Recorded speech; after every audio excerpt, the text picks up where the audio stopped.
AI worries me, and it should probably worry you too. I'm not talking about Terminator 2 taking over the world type of stuff, and I suppose that could happen too, but there's some real world implications of all this stuff that's going on, especially economically. That's kind of what I focus on here on the channel. So I'm gonna cover my 7 biggest fears. 2 of them are already happening. There's no doubt about it, and there's no going back as far as I'm concerned. And I'm gonna give you 3 ways that I think you can prepare. 3 ways I think you can soften the blow that AI is gonna have. It's gonna make some people filthy rich. I think it's gonna separate the gap between the rich and the poor even further than it already has. Is that a good thing? Probably not. But I don't think that there's any way to stop it at this point, to be honest with you. So let's dive in. The first one, clearly it's already happening. We're gonna have fewer job openings. You can see a direct line in the job opening numbers when ChatGPT was launched. The number of job openings significantly decreased. And I don't think, to be honest with you, it's gonna recover for quite a long time. There's a lot of stuff that AI can do that maybe at a company used to require 10 people. Now maybe 1 or 2 can do it with the help of AI. And I don't see that slowing down or reversing. I think it's probably gonna accelerate as the AI tools get better. So we're gonna see fewer and fewer job openings, particularly white collar jobs, particularly the kind of jobs that AI is really, really good at replacing. Think about photography, think about editing pictures, think about writing copyright, think about accounting, even coding. I've got some friends that do coding, and I'm concerned for them, and they're concerned as well. So there's gonna be a lot of jobs that become essentially obsolete, jobs that used to be good jobs, great jobs even. And I'm afraid they're going away, and they're unlikely to come back. So that one we're already seeing. Let's see another one. This one we're already seeing as well. The erosion of critical thinking.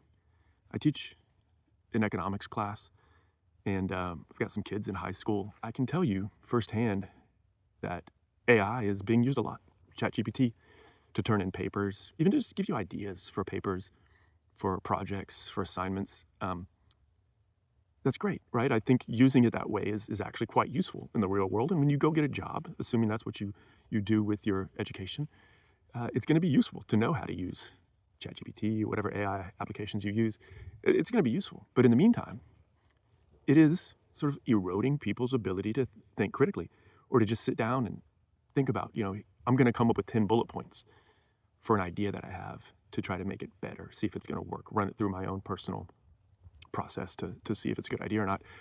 Why would you do that when you can just run it through ChatGPT? Well, I think the answer is people are just going to stop. And so they're going to lose the ability to think critically and to really think deep about things. It's, it's sort of a muscle that you have to exercise. And if you stop exercising it, it's going to get weaker. It is what it is. And I don't think we're going back on that. We might see fewer, inventions, fewer innovations. I think AI is going to help push some good ones along faster, so that'll be nice. But if people lose the ability to just, come up with their own ideas and nurture and grow those ideas because they're reliant on AI, that's not going to be a net positive for society, I don't think. So we'll have to see how that one goes. It's probably going to go in both directions at once, but I think the net result is going to be negative. Another one, maybe we're starting to see this one. I don't think we're starting to see a lot of it. And this one is more of a societal thing, is we're going to see a loss in the dignity associated with work. I mean, work is biblical. It's long been considered a good thing, right? You work to provide for yourself. You work to provide for your family. You put in work to make yourself a better person, to make yourself smarter. And we're going to lose the dignity that goes along with it, where you become a better person by putting in effort and getting something out of it. And we see it already now just with cell phones. In the old days, to get that dopamine rush, you had to do something. You had to have an input in order to get the dopamine, the good feeling, right? You had to chop down a tree, in order to feel that accomplishment. Now, with cell phones, and particularly with AI, you just kind of tell it what to do, and it's going to give you that accomplishment. It's going to give you that dopamine without you really putting in that effort, which I think is critical. And losing that dignity of work. You see it with people when they retire. They sort of lose their meaning. They lose their purpose, and it's sad. They just kind of wander around the house all day, and maybe they go to the grocery store. Maybe they just watch Judge Judy all day or whatever they do. But there's a a certain amount of dignity, a lot of dignity, I think, associated with work. And when we start seeing that fall off, that's not good for society. One of my bigger fears, and I don't know that a lot of people have thought about this one. I really hope it doesn't happen, but I think it's coming. Is we're going to end up seeing a situation where the disparity economically between the top, 5 or 10% and everybody else gets so wide that people are going to effectively demand some sort of a universal basic income, right? If you've got the 5 or 10% of people and companies at the top that are leveraging AI or that are in a business that just can't be replaced by AI, and you see a situation where they're, you know, accumulating 30, 40, 50, 60, 70% of the wealth, and then the bottom 90 or 95% are just picking up scraps off the floor. The demand for some sort of a universal basic income is going to get pushed. There's no doubt about it in my mind, and I really hope we don't go there because again, the loss of the dignity of work associated with that, it's going to further that. It's going to further the loss of critical thinking. It's going to be sort of a side effect of the first part, right, which is fewer jobs. But I really, really hope we don't go there. It doesn't work out well every time it's tried, and it's unlikely that we're going to be able to do it properly this time magically. It hasn't worked in the past. The idea that it's going to magically work this time seems unlikely. So I hope we don't go down that path. But I certainly see it as a strong possibility, and I would be willing to suggest that the idea that it's going to be pushed, whether it gets passed and pushed through or not, I don't know. But the idea that it's going to get pushed nearly 100%, and it's probably not going to take that long. You're going to start hearing the rumblings of it probably here in the next few years if this particular unemployment continues to creep up and job openings continue to shrink and the wage gap, the wealth gap, grows even wider. It's going to look really appealing. It's going to seem really reasonable, but that's it, the net result on society of that is negative, right? Because what's the point in working? What's the point in being innovative? What's the point in taking risks if there's no reward or not a sufficient amount of reward to offset the risk and offset the work that you're going to put in? People are going to quit doing it, and then we're going to have a situation where fewer and fewer people are working, are willing to work, want to work, and then again, that's when universal basic income or something similar to it becomes really appealing. And idle hands tend to turn angry. We've seen it particularly over the last handful of years here in America. When people are stuck at home, they get bored and bad things happen. If you've forgotten, 2020, people locked up, said we're not going to get locked up anymore. A bunch of them ended up burning cities down. We don't want to see that happen. That wasn't pretty. We don't want that to happen again. So I don't think universal basic income is the answer. I do think it's going to begin to sound more and more appealing, though, as time goes by, if we end up with AI doing so much of the work for us. Another one, and we're starting to hear rumblings of this already, primarily when people talk about electronic vehicles. And if we don't get the power grid and the power production ramped up quickly, we're going to run into some problems. AI consumes a lot of energy. If it gets ramped up based on the models that they're projecting, and it's used every day by everybody, by gigantic companies running supercomputers, and then you throw on top of that electronic vehicles, the push we're seeing for those, they're becoming more efficient and all that stuff, so that's great. But the power grid can't handle it. We aren't producing enough power to power all the AI that's likely right around the corner. So does AI and its implementation progress faster than the power grid? I don't know. It's a bit of a scary thought. I mean, you could be looking at rolling blackouts. You could be looking at certain areas, certain groups, certain people get access to power, maybe at certain times of the day. Maybe the amount of power they're allowed to use throughout the day is limited. We're going to obviously try to produce more. There's a push for solar. There's pushes for wind and all these other things, and that will net probably help. But we're going to need more power, and we're almost certainly heading towards nuclear. And maybe that's the answer. I don't know. I'm not an expert on power production, power transportation, but we're going to need more power. And if we can't produce it efficiently enough, quickly enough, we're going to lag behind. And the countries that are able to produce the power by clean means methods or by dirty means and methods, they're going to pull ahead in the AI game. And this sort of goes on to another point, but the AI war is going to be largely won by who can produce the power, the energy, the electricity to run the AI. You can have all the abilities in the world with the AI, but if you can't power it, it's not going to help you. I hope we don't run into that. I'm certain there are very, very smart people already working on this, but that's, again, one of my fears. We'll see how it turns out.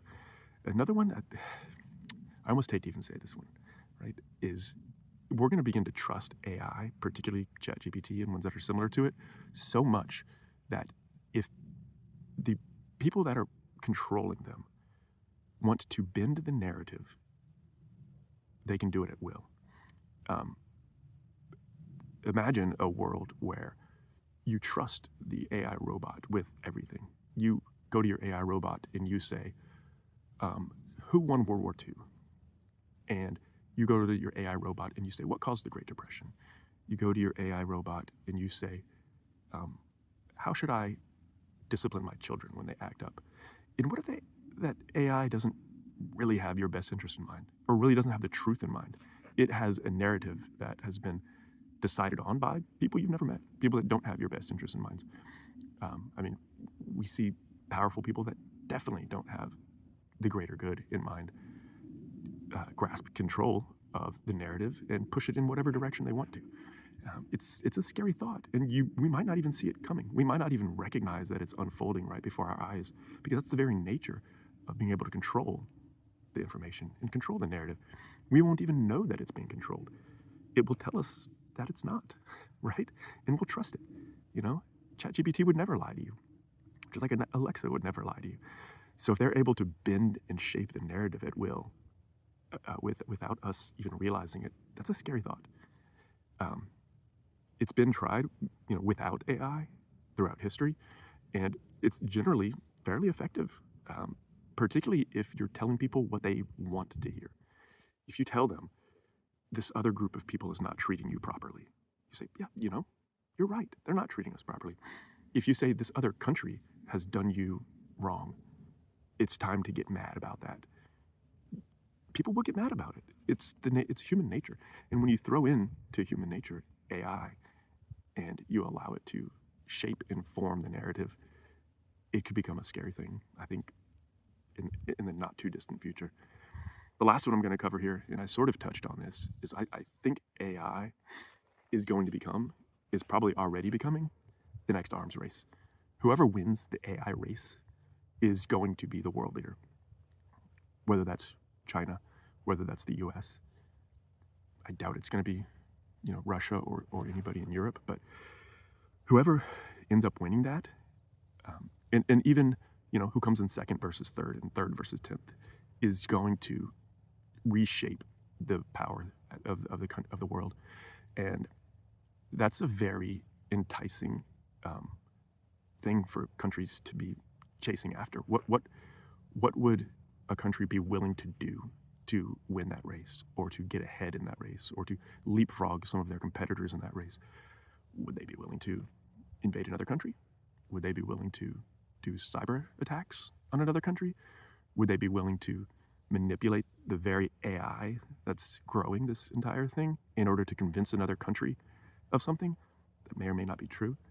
What lengths would they be willing to go to? I mean, we almost nuked the entire world, during a Cold War. Imagine this in a scenario where instead of threatening each other with nuclear weapons, we're threatening each other with shutting down, your power grid, or shutting down your internet, or whatever the case may be, because the country or the countries that come out on top of this are going to have the most power, and the lengths that they're likely going to be willing to go to gain that power is sort of frightening. Think about all the crazy stuff that happened during the Cold War. Do you remember hiding under your desk? Do you remember having to practice in case there was a bomb that went off? It was a pretty scary time. I only really caught the tail end of it, but I remember it, and I've studied it to some extent. And if we end up in a similar situation where countries are willing to do just about anything to win this race, that could become pretty scary. And then especially when you incorporate into that the idea of um, the control of the narrative and potentially, again, universal basic income. There's a lot of other things that could go into effectively the AI arms race that could make it infinitely worse for everybody.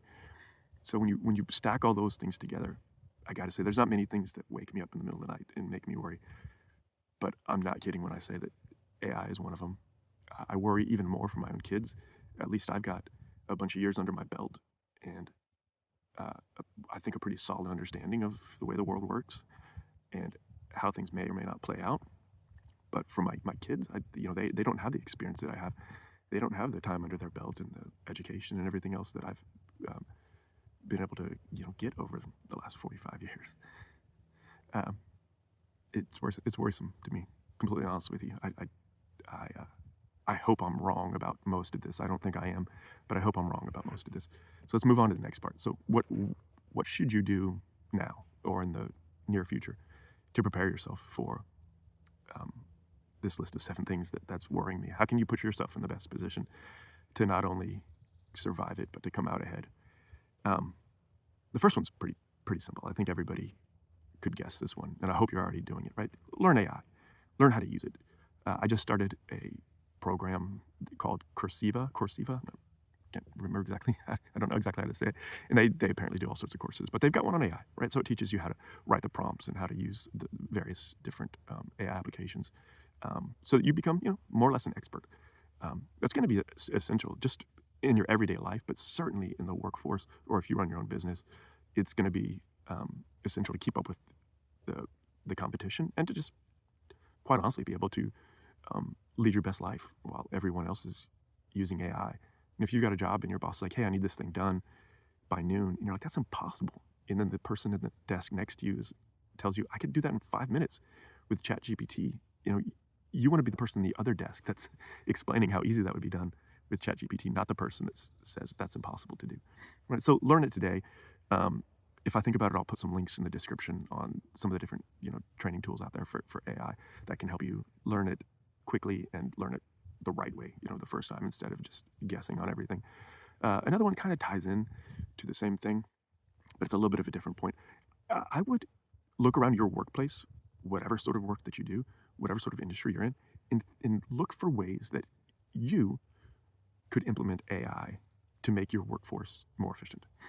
Become the AI specialist at your company. Even if your boss is old fashioned, even if your company is old fashioned and you think, I don't know what AI could even do here, look around.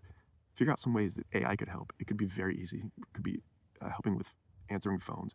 It could be helping with accounting, helping with, design, graphics, copywriting. There's an infinite number of ways that are actually very easy that you could learn over a weekend, where you could likely implement AI in your current workforce. That's going to make you the go-to person at your company.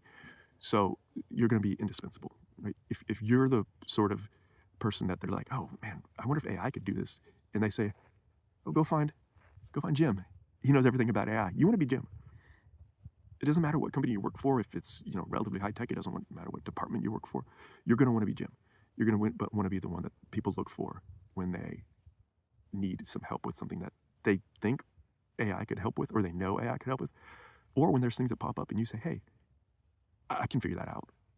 And maybe they think you're working magic. Maybe they think you're a miracle worker, but really you're using AI. That's the person you want to be, especially as the job market tightens, and especially as companies look around and think to themselves, this other company that does the same thing that we do, they only have 30 employees and we have 80, and we have the same revenue. Well, how are they doing it? Well, they're probably using AI for one.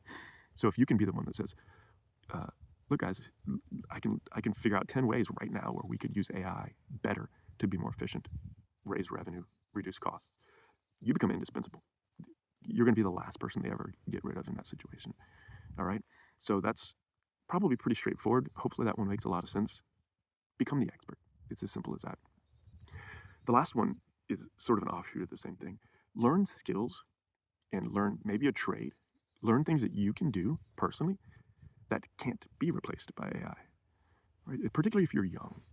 If you're young and you're looking to go to college, or you're looking to get some sort of secondary education, or even if you're in high school, start thinking about fields that you can get into, particular jobs that you can get into, markets, maybe even, certain parts of the country that are not going to be as heavily reliant on AI, right? So, as an example, it's unlikely that in the near future plumbers are going to be taken over by AI. People that work out in the field physically, unlikely that that's going to be taken over by AI. I know that's not a dream job for a lot of people, um, but those are just a couple of examples, and there's an infinite number of other examples of things that you can do that are very unlikely to be taken over by AI in the near future. So learn those types of skills, learn those types of trades, so that even if it's not something that you end up doing in the next year or 2 years, it's a great thing to be able to fall back on uh, when AI does become even more advanced and it comes after your job.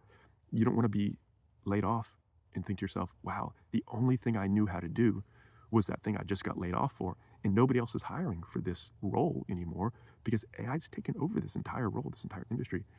I know this is I know this is a scary thought. I know this is quite a bit to consider and try to process. Um, and I don't want to be all gloom and doom. Uh, there's definitely a light at the end of the rainbow. We are going to become more efficient. We are going to become better at a lot of the things that we do. You just want to make sure you're on the right side of history when it comes to all of that. And AI is already rewriting the history books, similar to the way the engine did, similar to the way the internet did. And there was a lot of fear and a lot of um, worry when those things began to get implemented. And AI is going to be no different. It might be the scariest one, to be totally honest with you. So make sure you're planning ahead and make sure you're preparing yourself and your kids, your grandkids, everybody that is in your world that you take care of. Make sure you're doing everything you can and getting them to do everything they can to be prepared for this AI that's coming. It is a bit scary, and the fear is the overarching theme is that AI is going to become implemented in ways faster than we are ready. And if that happens, that's what's going to put us in trouble. If we can implement AI on a time scale and at a pace where it doesn't have a gigantic impact on the economy and on society, that would be the soft landing. That would be the ideal situation.